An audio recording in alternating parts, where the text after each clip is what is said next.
It is an absolutely incredible time to be a cozy gamer, with there now being thousands of cozy games for you to choose from. But with there being so many cozy games on offer, it can be a little bit difficult to figure out what cozy game you want to play next. So I thought I'd do something a little bit different, and I asked the internet what their favorite cozy game is and why. And it's safe to say you guys had some opinions, with there being literally hundreds of answers. And I went through every single one of them to determine what the best cozy games are according to you.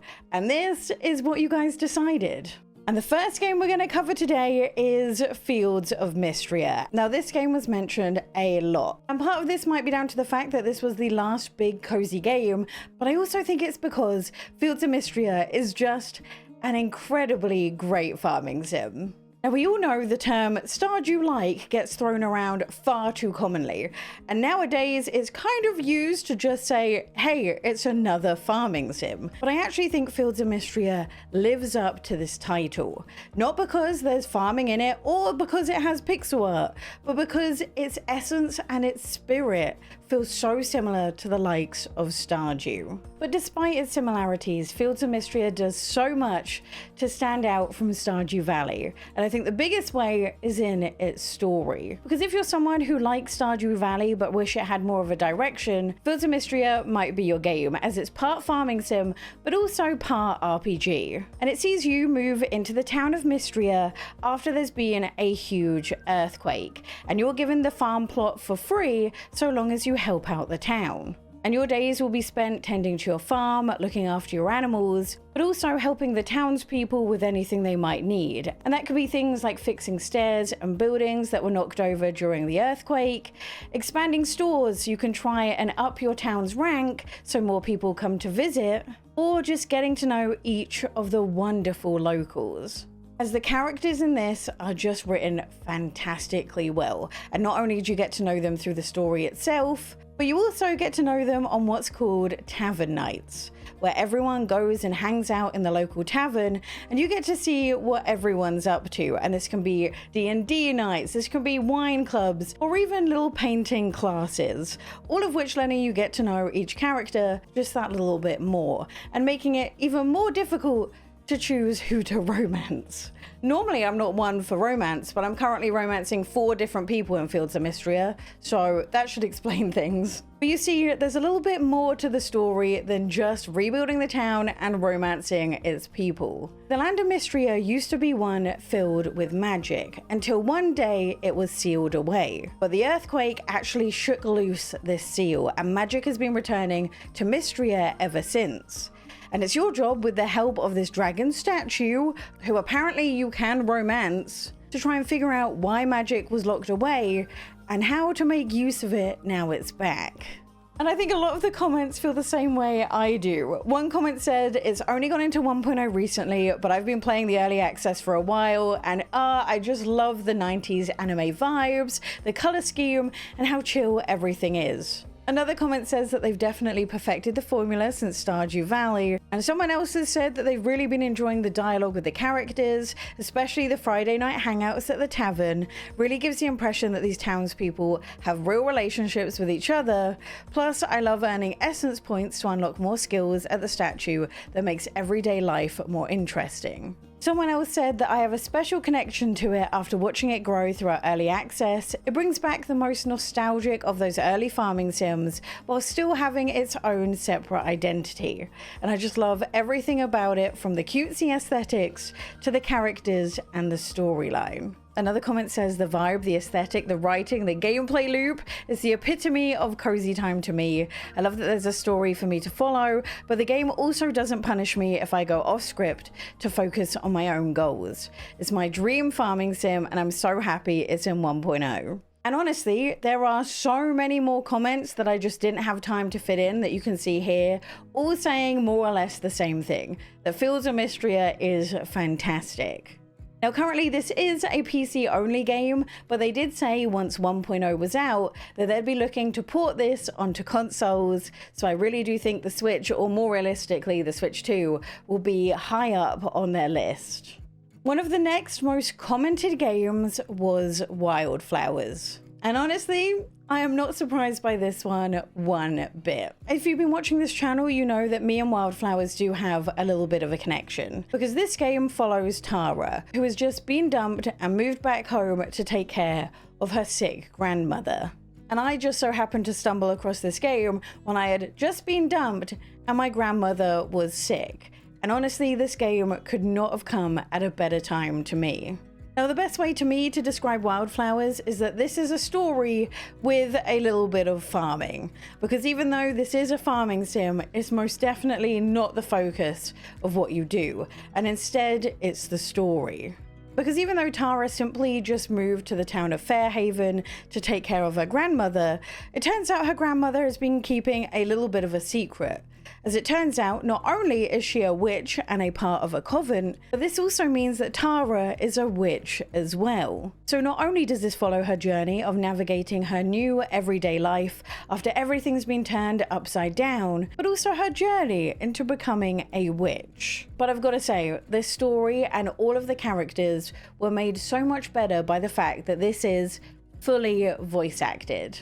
And one comment said that I didn't expect to love this as much as I did. And it's an exploration of grief at a time where grief was new to me and helped me heal in ways I didn't know I needed. Plus, its inclusion of interesting, diverse characters was refreshing to see, and I found myself wanting to learn about each and every character there is. Someone else said that they loved both the stories and the characters in them so much.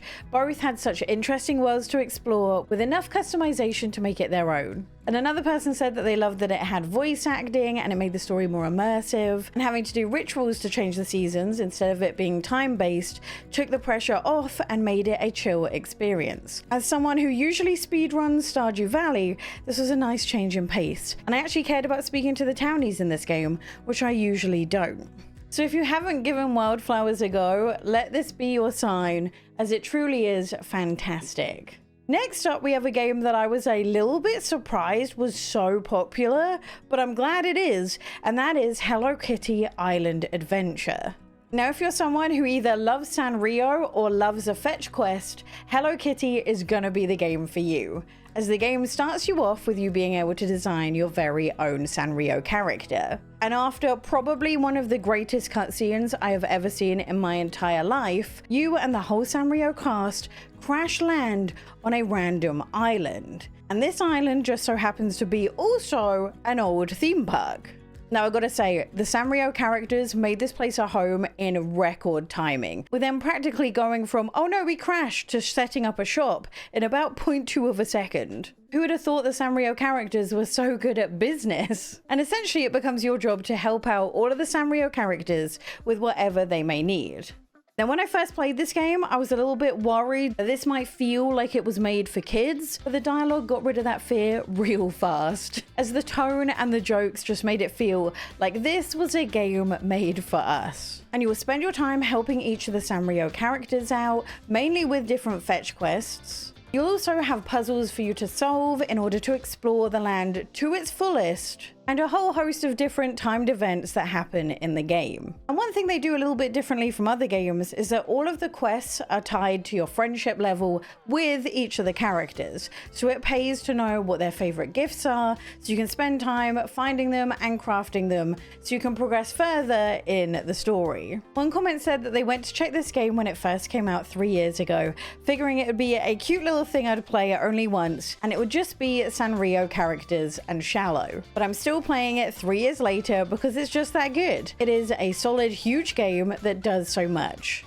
It does things I want other cozy games to do, like no storage limits, you can call your buddies from your phone, actually dive underwater, and there's an expanding creative mode for decorating coming. Another comment says, I love working through small, easy tasks and building things up after a long work day, with no stress, no time pressure, and no way to lose. It's the ultimate way to completely switch off and lose track of time. And another comment said that they have 700 hours in the game. I've played almost daily since it was released on the Switch almost 2 years ago. What keeps me coming back is the updates and new DLCs. It keeps the game fresh, and I'm obsessed with breeding all the flower colors and patterns. Now, I haven't checked out some of the more recent DLCs, but clearly this is my sign that I need to do so. Next up, we have Disney Dreamlight Valley, because this was once again mentioned a lot. Now, not so long ago, Disney Dreamlight Valley got the release of a Nintendo Switch 2 version, which was actually a free update, which was very nice to see. But if you somehow don't know what Disney Dreamlight Valley is, it's kind of similar to Animal Crossing, but all the villagers are actually Disney characters. Now, if you can believe it, this game first came out in early access in 2023, which really makes me feel like I've been doing this for a while. And in that time, they have brought an awful lot of Disney characters to it. And to its credit, Disney Dreamlight Valley is a game that has not stopped, as not only have they had a whole host of free updates coming to the game, bringing new characters and new waves to the main storyline, but they've also created a lot of DLC for it as well. And these DLCs typically involve new biomes, new mechanics, and of course, more Disney characters. This is also a game that's changed a lot over the years as well, with there now being clothes shops, a museum, the ability to ride a horse. I think personally my favorite part is sometimes for some of the characters, they'll manage to bring in the original voice actor. And even though the characters don't say much, the nostalgia that hits me every time I hear the original voice of each of the characters just reminds me why I love Disney. I think the reason why Disney Dreamlight Valley is so special is just because it's a game filled with our childhood. A lot of these characters are from my favorite films, so when they ask me to go and do a little quest for them, the answer is always going to be a yes. And aside from the main storyline quests, there's a lot of other things to do. You can of course decorate, but you can also take part in weekly challenges. They call it Dream Snaps, which is essentially a photo competition which you can do each week, which will award you currency. Because it is worth mentioning that alongside the paid DLC, we also have some other microtransactions involved, allowing you to buy cosmetics and also a paid version of the Battle Pass as well. So just something to bear in mind. But it's safe to say, if you love Disney Dreamlight Valley, you are eating good. One comment says, it's just so calming and fun. There is always something to do depending on what mood you're in, and it's an easy game to pick up every day. There's also free updates every couple of months, so you never run out of things to do. Someone else says, I love being able to run around with the characters I grew up with. It doesn't have the stress of closing shops or losing energy a lot of other Sims do. It's fun, cutesy, low stress, with tons of content, though some is blocked with paywalls. Another comment says, I love these games because they have quests. You're not running around trying to figure out what to do. These games help me unwind from a long day of adulting, and they are slow paced enough where I don't get stressed out playing them like fast paced games. Another comment says, I've just always loved Disney since I was little, and being able to fully decorate my own world with all of the characters has been so much fun. I've been playing since day one, and it just has everything I ever wanted in a cozy game. Fun characters, mining, farming, cooking, questing. It really has it all. Next, we have another favorite of mine, and that is Tiny Bookshop. But if you have somehow missed Tiny Bookshop, then honestly, I am so jealous that you get to play this for the first time, as this sees you leave everything behind to open a tiny bookshop by the sea. And each day this will see you pick a location in which you want to go and sell your books, drive there and open up your shop. But before you can open your store, you first need to stack your shelves. Now, one really cool thing about Tiny Bookshop is that the location that you go determines what kind of books you should probably put on your shelf. So for example, if you go to the sea on a sunny day, there'll be lots of kids, so you really need to stock up on kids books. Whereas if you decide to go outside of one of the cafes, then your audience will be just a little bit older, so you'll need to change your stock accordingly. And once you're all stocked up, it's time to open your shop. Now, my favorite part of Tiny Bookshop is the story. So whenever you open up for the day, some of the locals will come and visit, and you'll get to have a little conversation with them, where you either get to learn more about each of the characters, or you get to learn more about the town itself, even getting invites to some of the events. But the thing that makes Tiny Bookshop really stand out is the fact that every single one of these books is a real book. And every now and again, you'll have a customer walk in who asks for a recommendation. And this means that you need to go through your selection of books and find the one that best matches by reading not only the title, but also the blurb on the back to get an idea about what the book is about. And this also means that if you find a book description that you think is really interesting, you can just go and read the book, which I think is awesome. And then once your day is done, you can take all your earnings and spend it on upgrades, be it items that give your little shack a boost. It can also be picking up brand new books for your stock or more bookshelves so you can put more books out. One comment says, "This is one of my go-to games. The story was great and everything feels so cozy. No rush and chill. It makes me feel relaxed after a long stressful day." Someone else says, "When I first started this game, I was hooked by gaming again and could sit there until 2 a.m. or longer on my Switch just to play day after day and selling my books. Completed this one to 100% too and had so much fun." Another comment says, "It's just so chill. You don't have to rush. You don't have to give your full focus if you don't want to. The music is chill and it's just a vibe."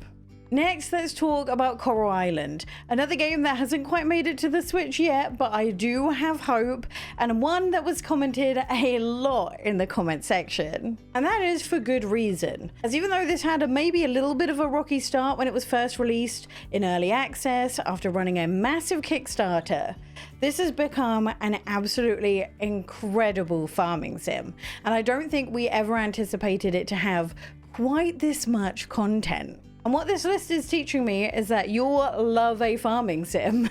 Coral Island starts like every good farming sim does. You move to a new town, take over a rundown farm, and somehow try to find your place. Now, even though this does let you do your typical farming sim stuff, with you doing farming, ranching, and a lot of crafting, there is a fair amount that makes this game stand out. First of all, this game has, hands down, the best events of any farming sim I have ever played. The events are gorgeous. There is so much for you to do at each of them, with there being shops with exclusive items, characters that you can talk to and get to know a little bit better exclusively at this event. And the best part, I think, is mini games, where if you win them, you get prizes. And each of these events are so different to one another. And if that isn't good enough, some of these events change year on year in the game, which I think is such a cool feature to have. Another way which Coral Island stands out is its story. You see, Coral Island has a little bit of a problem, as recently a mass oil spill happened,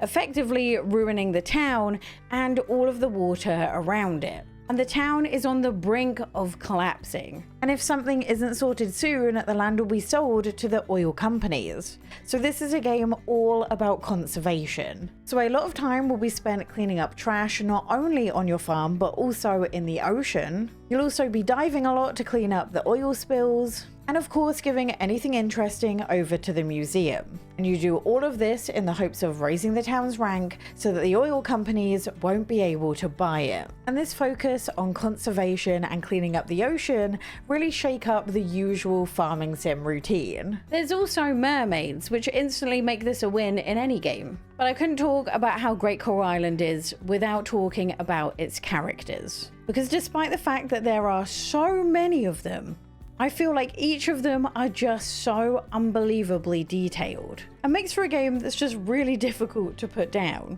One comment said, "I really like the townies and being able to switch between farming, diving, and battling in the mines." Another comment says, "This game is packed with content and feels like a breath of fresh air. I also really like the characters in the game. There's so many and they're so well written."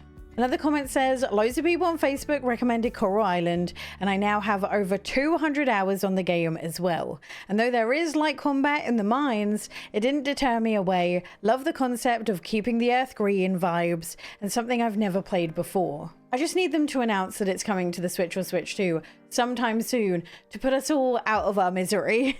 Now, before we get into the rest of our list, I do want to do some honorable mentions, and this is Animal Crossing New Horizons and, of course, Stardew Valley. Now, the reason these aren't officially in the list is not because they don't deserve this spot, but rather because these two games are the reason cozy gaming exists, and is probably the reason that you're watching this video right now. But trust me when I say these two games were commented a lot, and for good reason. Both of them are fantastic. And I just wanted to read out what some people had to say about both of them. Animal Crossing is my ride or die. At this point, it's not so much a game as a lifestyle. I have the Lego, Amiibo, plushies, bag, PJs, mugs. I even cosplay. It's the game that gave me the confidence to say yes in a game. I don't ever imagine a point in my life where I won't be playing Animal Crossing. The entire Animal Crossing franchise will forever be my safe space. Another person commented about how New Horizons coming out just in time for lockdown was a total lifesaver, and never have I ever put as many hours into a game like this one, which I can also agree with. I have not had any other game so far that I've had over 2,000 hours in, other than Animal Crossing New Horizons. Another comment says, I love decorating the island, looking for my favorite villagers, and trying to complete the museum. Another comment says that this was my first ever Animal Crossing game. I started playing with the rest of the world as the pandemic shut everything down, and it brought me so much comfort when the real life was full of anxiety and fear. I would bring it to play on my breaks, working as a nurse in the hospital. I don't play much these days, but the tutorial guitar music still brings me a sense of nostalgia and peace. And I'm so excited for the next game to be announced. And of course, for Stardew Valley, we have comments saying it's my comfort game. I've not completed the Cavern or Ginger Island, but there's no right or wrong way to play. I just love going at my own pace, collecting stuff. Another comment says, I adore it. I've sunk over 600 hours into it. And for me, it's pure perfection. I love the pixel art style in the game. It was also the game that got me back into gaming after over a decade away. Okay, next up, let's talk about Palia. And I'm going to be honest, this is a game I don't talk about much on this channel, but clearly it is loved by a lot of people. But if you don't know, Palia is a free-to-play cozy MMO. And don't worry if MMOs scare you, this isn't like the other ones. There's no raids or dungeons that you need to do. It just makes the world feel a little bit more alive because you're not the only character running around it. And actually the thing I like the most about Palia is the main story, because you arrive into this magical world as a human, which is much to the dismay of locals because as far as they were aware, humans were extinct. And the best part is, you're not the only human who's arrived. So these villagers are reacting to you and all of these other players just randomly spawning into the game day one. And the game is not only about you making a new home, getting to know the locals, doing all your typical life and farming sim stuff, but it also involves you trying to figure out the history of the humans and not only what happened to them all those years ago to go extinct, but also the reason why you've suddenly appeared right now. Now, because Palia is a free-to-play game, it's had a lot of updates over the years. So not only is there now a really intricate decorating system, you can now for the first time raise animals and even ride a horse. And there's now a fair amount to the main storyline to do as well, which is personally my favorite part of all of this. It's intricate, it's detailed, and it's really interesting. One comment says, I know it's not everyone's cup of tea, it has its bugs and its quirks, but the characters are so endearing, their relationship arcs are worth the hours of playing, their writing makes the world feel bright, cozy, and hopeful. They are my little babies. There's something so cozy about walking through the mountains or the forest with gorgeous music playing in the background, or doing quests. Someone else says that Palia brought me to a group of people who have become my lifelong friends now. We have trips together, talk every day. I'm forever grateful for the game to bringing us together. I'm going to one of their weddings in full. And the best part about Palia is all of the main content is free. So as long as you can resist the urge of cosmetics, you get a lot of gameplay for no money.